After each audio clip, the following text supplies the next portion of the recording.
Alors, Hachem, la Gemara de ce matin, Menachot, la page 99a. Menalan de Ma'alin Bakodesh. La Gemara veut nous enseigner qu'un juif doit toujours aller en escalant, toujours en montant et jamais en reculant.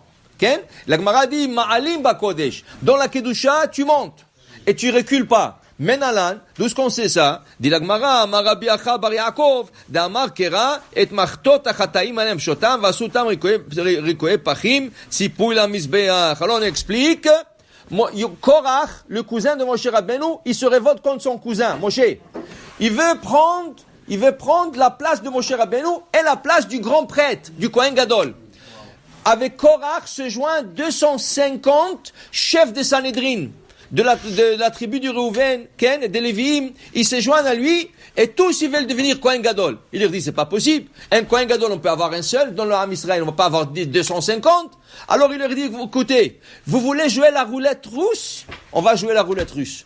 Qu'est-ce qu'ils vont faire? Vous allez tous emmener des pelles, et sur les pelles, vous allez emmener de la kétoret, l'encens. Mais il y a un seul survivant. Il y a un seul qui va sortir vivant, tous ils doivent mourir. Ils ont accepté. Ils ont accepté. Et la Torah dit, Chataim benafshotam. Ils ont fait une faute grave, car ils sont tués, ils se sont fait le kamikaze. Comment il te dit, il y a 200, sur 251 personnes, il y a une personne. Maintenant, ceux qui avaient la chance la plus, c'est qui? Aaron, et peut-être, un grand peut-être, Korah. Mais eux, ils n'avaient rien à voir. Ils n'avaient aucune chance de devenir Kohen Gadol. Aucune. Et ils voulaient quand même devenir le Kohen Gadol. Tov, alors voilà, ils sont morts. Mais non, qu'est-ce qui est arrivé? Quand ils sont morts, comment ils sont morts? Avec du feu. Le feu est sorti de leur pelle et leur a brûlé tous. Maintenant, le feu sont restés. Le pelle était en cuivre. Normalement, on aurait pu prendre les pelles et les laisser là-bas ou les enterrer. Dieu, il dit non. Ce pelle-là, comme ils ont servi quelque chose de sacré, on va le monter de niveau. Comment on va le monter de niveau? D'abord, tu vas ramasser, il dit à Aaron, tu vas ramasser les 250 pelles et tu vas le fondre. Pas Aaron l'a fait, c'est son fils qui l'a fait. Tu vas me fondre ce cuivre et ensuite, on va couvrir l'autel qui était déjà couvert du cuivre. On va ajouter une couche de cuivre de plus. Alors, dit la Gemara, regarde quelque chose. Les pelles, c'est quoi? C'est des accessoires de l'autel. Avec les pelles, on s'en servait pour emmener les braises ou sortir le braise ou tout le déchet qu'il y a sur l'autel. Maintenant, ces pelles ont été fondues et recouvrir l'autel. Ils sont devenus l'autel lui-même, un plus haut niveau. De pelles, ils sont devenus autel. Alors, qu'est-ce que tu vois? On ne jette pas, on monte de niveau.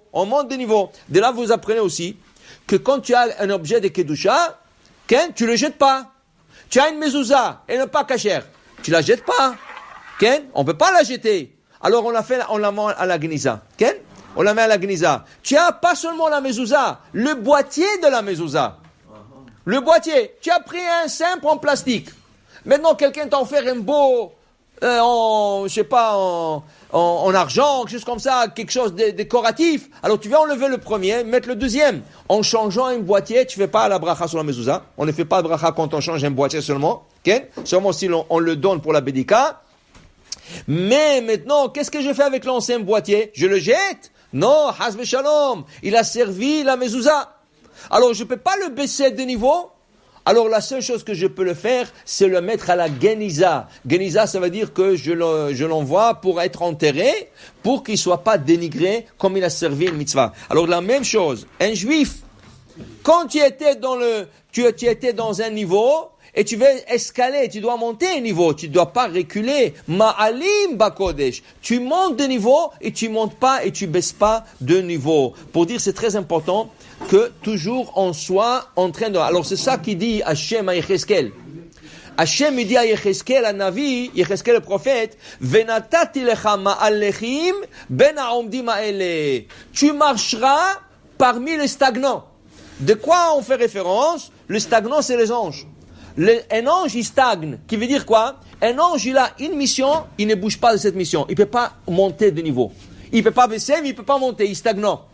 Hachem dit à Yecheskel, le prophète Yecheskel, Venataticha mahallechim. Ça veut dire tu vas être olech, tu vas marcher, tu vas escaler, tu vas monter et dépasser le niveau des anges. Okay? Alors de là on apprend aussi qu'un homme doit toujours ajouter des mitzvot, toujours ajouter de bienfaisances pour qu'il ne stagne pas, pour qu'il puisse justement monter Michael el Chayil. Baruch Adonai le'olam. Amen ve amen.